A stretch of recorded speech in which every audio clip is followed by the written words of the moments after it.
दोस्तों, आज बहुत सारे स्टूडेंट का सपना डॉक्टर बनने का होता है और स्टूडेंट्स के इसी सपने को सच करने के लिए भारत में नीट का एग्जाम कराया जाता है। आज के समय में नीट का एग्जाम एनटीए यानी नेशनल टेस्टिंग एजेंसी करवाती है। नीट के एग्जाम से सिर्फ कैंडिडेट डॉक्टर ही नहीं बनते, बल्कि मेडिकल के अन्य फील्ड में भी अपना करियर बना पाते हैं।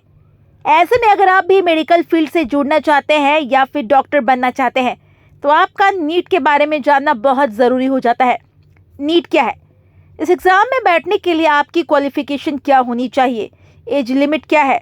एडमिशन का क्या प्रोसेस है? नीट क्लियर करने के फ़ायदे क्या है? जैसे तमाम सवालों के जवाब अपनी आज की इस वीडियो में हम आपको देने वाले हैं, इसीलिए आप वीडियो को पूरा ज़रूर देखें। यहाँ सबसे पहले हम जानेंगे नीट क्या है। नीट एक नेशनल लेवल की परीक्षा होती है दोस्तों, जिसे बहुत से लोग मेडिकल प्रवेश परीक्षा के रूप में भी जानते हैं। जैसे कि मैंने आपको पहले बताया कि ये परीक्षा नेशनल टेस्टिंग एजेंसी यानी एनटीए हर साल कंडक्ट करवाती है, जिसमें लाखों स्टूडेंट्स पार्टिसिपेंट करते हैं। क्योंकि नीट का एग्जाम क्रैक करने वाले स्टूडेंट्स को MBBS, BDS, MS, MD, MDS जैसे मेडिकल फील्ड से जुड़े कोर्स को एक अच्छे कॉलेज से करने का मौका मिलता है, जो सिर्फ उनके मेडिकल नॉलेज को इम्प्रूव नहीं करती बल्कि उन्हें डॉक्टर की डिग्री दिलाने में मदद करती है। नीट का एग्जाम मेडिकल के फील्ड में अपना करियर बनाने का ख्वाब देखने वाले स्टूडेंट्स के लिए काफ़ी महत्वपूर्ण है, क्योंकि आज सरकारी हो या फिर गैर सरकारी, सभी मेडिकल कॉलेज नीट के मेरिट लिस्ट के बेसिस पर ही एडमिशन देते हैं। इसीलिए ये काफ़ी ज़रूरी है कि स्टूडेंट्स नीट के विषय में अपनी जानकारी को स्पष्ट रखें, तभी जाकर वो इस परीक्षा को क्रैक करके अपने सपने को सच कर पाएंगे। आइए अब जानते हैं एनटीए नीट परीक्षा के लिए क्या योग्यता मांगती है। अगर एजुकेशनल क्वालिफिकेशन की बात करें तो नीट का एग्जाम वही स्टूडेंट दे सकते हैं जिन्होंने अपना 12 साइंस स्ट्रीम से पास किया हो और साइंस में भी पीसीबी यानी फिजिक्स, केमिस्ट्री और बायोलॉजी होना ज़रूरी है। 12th में 50% से ऊपर मार्क्स लाने वाले स्टूडेंट्स को ही नीट का एग्जाम देने को मिलता है। नीट के टेस्ट में बैठना स्टूडेंट्स के लिए डॉक्टर बनने के सफ़र में सबसे मेन स्टेप होता है, क्योंकि इसके बाद ही उन्हें नीट की परीक्षा से मिले रैंक के अनुसार मेडिकल कॉलेज मिलता है।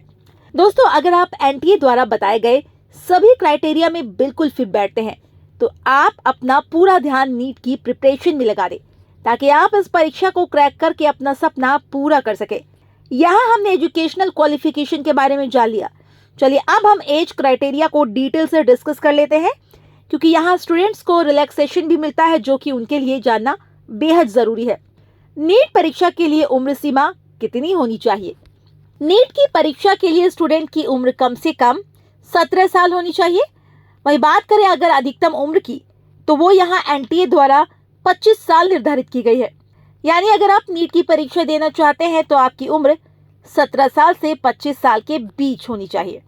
साथ ही इसमें एससी और एसटी कैटेगरी के स्टूडेंट्स के लिए 5 साल की छूट भी दी जाती है। मतलब कि अगर कोई कैंडिडेट एससी एसटी कैटेगरी के अंतर्गत आता है तो उसके लिए नीट एग्जाम की उम्र सीमा 17 वर्ष से 30 वर्ष हो जाती है। नीट की परीक्षा देने वाले स्टूडेंट्स के लिए एक बहुत बड़ा सवाल अटेम्प्ट से जुड़ा होता है, क्योंकि बिना इसके बारे में जाने अगर आप नीट का एग्जाम में लगातार बैठते रहते हैं, हो सकता है आपको अपने डॉक्टर बनने का सपना छोड़ना पड़े। नीट की परीक्षा कितनी बार दे सकते हैं? दोस्तों, नीट का एग्जाम आप मैन्युअली 3 बार दे सकते हैं, तो चाहे आप एसटी हो, एससी हो या ओबीसी हो, आपको नीट का एग्जाम देने के लिए सिर्फ 3 अटेम्प्ट ही मिलता है।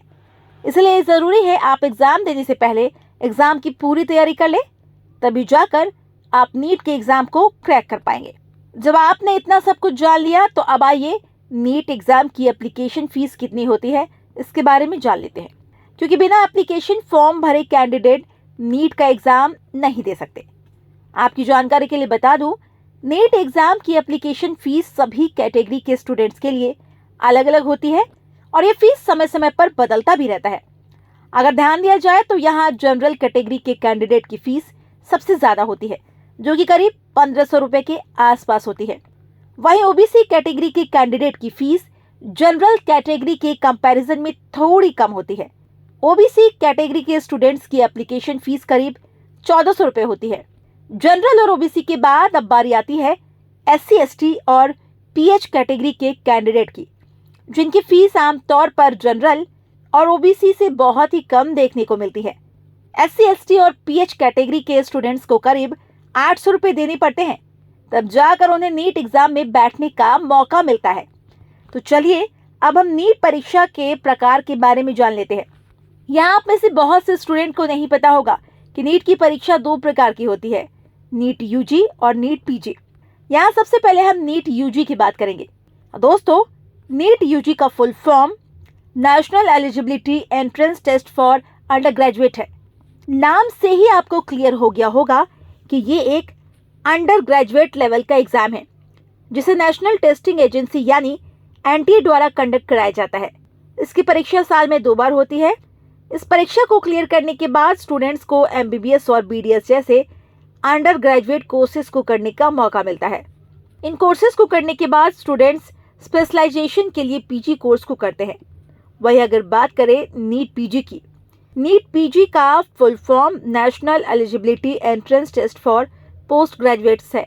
इनके नाम से ही आप समझ गए होंगे कि ये एक पोस्ट ग्रेजुएट्स लेवल का एग्जाम है, जिसे क्रैक करने वाले स्टूडेंट्स को मेडिकल फील्ड के PG कोर्सेज में एडमिशन मिलता है।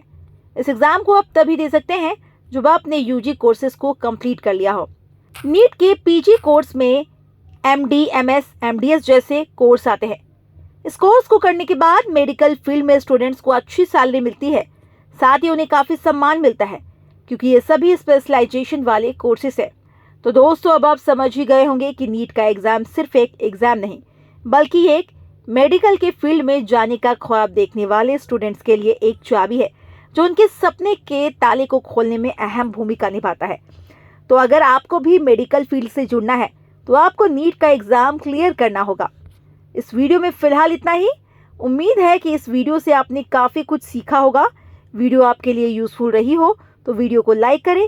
इसी तरह की और भी नॉलेजेबल वीडियोस देखते रहने के लिए चैनल को सब्सक्राइब करना ना भूलिएगा। Thanks for watching.